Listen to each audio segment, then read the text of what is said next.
अब थोड़ा सा और सिद्ध करते हैं, ये शिव पुराण स्पष्ट करेगा। ये देखिएगा, शिव पुराण, संक्षिप्त शिव पुराण गीता प्रेस गोरखपुर से प्रकाशित है। देखिएगा, संक्षिप्त शिव पुराण, सचित्र मोटा टाइप, केवल हिंदी, संपादक है हनुमान प्रसाद पोदार। और ये कहाँ से प्रकाशित हुआ है? प्रकाशक एवं मुद्रक गीता प्रेस गोरखपुर, गोविंद भवन कार्यालय, कोलकाता का संस्थान। इस पे देखिएगा, इसमें देखिएगा, ये 5 अध्याय समाप्त होता है रुद्र संहिता का, और ये 6ठा प्रारंभ होता है रुद्र संहिता अध्याय 6। इसमें नारद जी ने अपने पिता ब्रह्मा जी से प्रश्न किया कि हे पिताजी,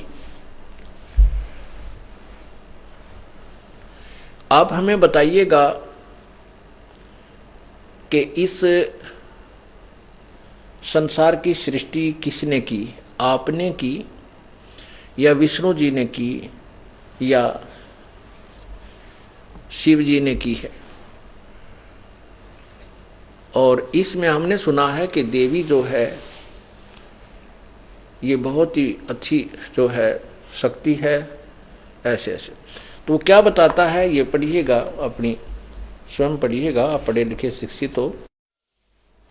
रुद्र संहिता अध्याय 6 पृष्ठ 99।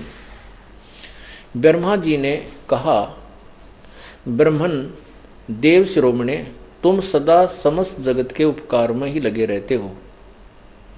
तुमने लोगों के हित की कामना से ये बहुत उत्तम बात पूछी है, जिसके सुनने से संपूर्ण लोक के समस्त पापों का अक्षय हो जाता है। यह अनामय शिवत्व का मैं तुमसे वर्णन करता हूं। शिवत्व का स्वरूप बड़ा ही उत्कृष्ट और अद्भुत है, जिसमें समस्त चराचर जगत नष्ट हो गया था। सर्वत्र केवल अंधकार ही अंधकार था। उसमें तत् सद्ब्रह्म, ये बिल्कुल स्पष्ट लिखा, तत्व माने वह है सद्ब्रह्म, सच्चा साहेब, सच्चा भगवान। इस श्रुति से जो सत्य सुना जाता है एकमात्र ही शेष था, एकमात्र ही शेष था। आगे देखिएगा, जिस ब्रह्म के बारे में, जिस परब्रह्म के विषय में ज्ञान और अज्ञान से पूर्ण उक्तियों द्वारा इस प्रकार विकल्प किए जाते हैं, उसने कुछ काल के बाद, कुछ समय के बाद द्वितीय की इच्छा प्रकट की। उसके भीतर एक से अनेक होने का संकल्प उदित हुआ। तब उस निराकार परमात्मा ने अपनी लीला शक्ति से अपने लिए मूर्ति यानी आकार की कल्पना की। मूर्ति माने आकार की कल्पना की। वह आगे देख लो,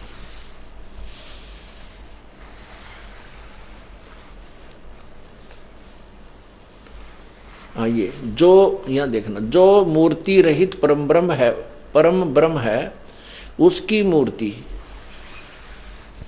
जिसने अपनी निराकार कहे हैं उसी ने कहते साकार मूर्ति भगवान सदाशिव है। उस निराकार की साकार मूर्ति यह भगवान सदाशिव हैं। आगे देखना सदाशिव की क्या डेफिनेशन बताएंगे। अर्वाचीन और प्राचीन विद्वान उन्हीं को ईश्वर कहते हैं।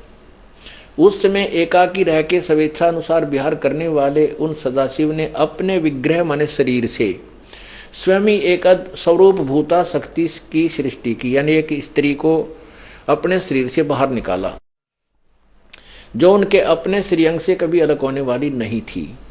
उस पराशक्ति को प्रधान भी दुर्गा को कहते हैं। ये देखना ध्यान से, प्रधान, ये गीता जी में काम आओगा आपका, जब गीता जी के 14वें अध्याय को सुनाएंगे। उस पराशक्ति को यानी दुर्गा को प्रधान, प्रकृति, गुणवती माया, बुद्धि तत्व की जननी और विकार रहित बताया गया है। वह शक्ति अंबिका कही गई है।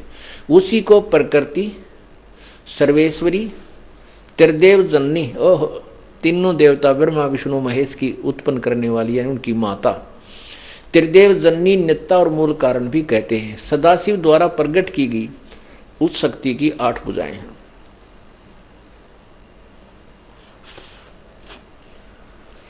अब देखो स्पष्ट हो गया कि दुर्गा को प्रकृति भी कहते हैं, प्रधान भी कहते हैं, त्रिदेव जननी और नित्या और मूल कारण भी कहते हैं। सदाशिव द्वारा प्रकट की गई, यानी काल ने अपने शरीर से, काल के शरीर से परमात्मा ने निकाली थी, वास्तविकता ये है। उसकी 8 भुजाएं हैं, ये भी स्पष्ट हो गया। यहां देखो, वे जो सदाशिव हैं उन्हें परम पुरुष, ईश्वर, शिव, शंभु और महेश्वर कहते हैं। यहां देखना, वे सदाशिव जिसको कहते हैं, वे अपने सारे अंगों में भस्म रमाए रहते हैं, उन काल रूपी ब्रह्म ने। अब देखो, ये जो सदाशिव कहा इन्होंने,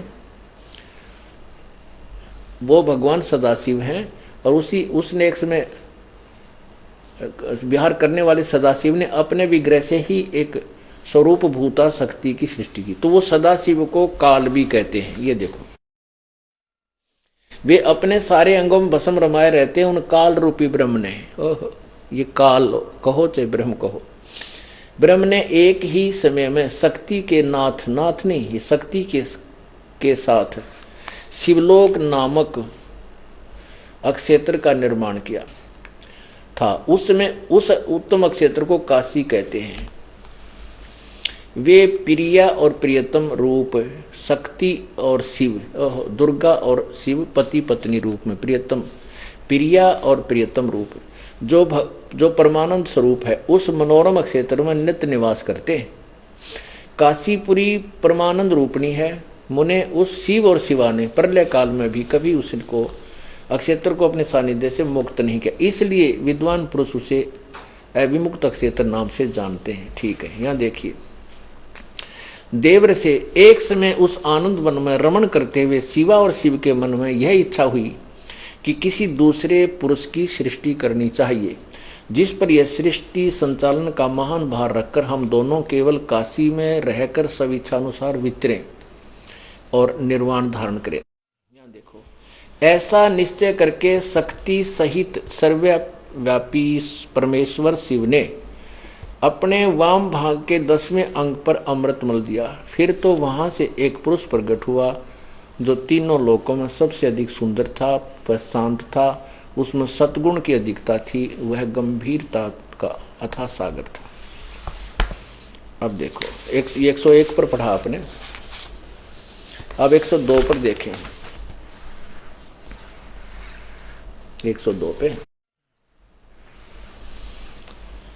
अब शिव ने कहा, वत्स, वो जो पुत्र उत्पन्न हुआ, शिव ने कहा, उस काल ने कहा कि बेटा, आप व्यापक होने के कारण तुम्हारा विष्णुनाथ नाम विख्यात हुआ, उसका विष्णु नाम रख दिया। अब देखो, ब्रह्मा जी बता रहे हैं, ब्रह्मा जी कहते हैं देवर से, तत्पश्चात कल्याणकारी परमेश्वर शाम सदाशिव ने पूर्ववत जैसे विष्णु पैदा किया था, ऐसे ही मुझे अपने दाहिने अंग से उत्पन्न किया। उन महेश्वर ने मुझे तुरंत ही अपनी माया से मोहित करके नारायण देव की नाभिक मन में डाल दिया और लीला पूर्वक मुझे वहां से प्रकट किया। अब इससे क्या सिद्ध हुआ कि इस काल रूपी ब्रह्म तय अर्थात सदाशिव तय ब्रह्मा और विष्णु की उत्पत्ति सिद्ध कर दी। आगे चलकर इस काल ने ब्रह्मा और विष्णु का आपस में झगड़ा हो गया, इनके बीच में एक सतम रख दिया, तेजो में सतम बीच में डाल दिया, तो ये दोनों उसके और छोर ऊपर नीचे देख कर उसका एंड देखने लगे, उसका कहीं उनको और छोर नहीं मिला। फिर वहां कहते हैं वो साकार परमात्मा ये काल प्रकट हुआ और उसने कहा कि तुम दोनों मेरे से उत्पन्न हुए और तीसरा जो रुद्र है वो भी मेरे से उत्पन्न होगा और तुम मिलकर के जो है इस सृष्टि के कार्य को प्रारंभ करो। अब यहां दिखाते, क्योंकि यहां जो लेखक ने अनुवादकर्ता ने ये सोचा कि तू जो लिख रहा है, अनुवादकर्ता इसमें गड़बड़ कर गया है, बाकी संस्कृत वाली में और अच्छी तरह क्लियर है। तो यहां 9वें अध्याय में स्पष्ट किया है, ये 4 सिद्ध कर दिए। ये देखो,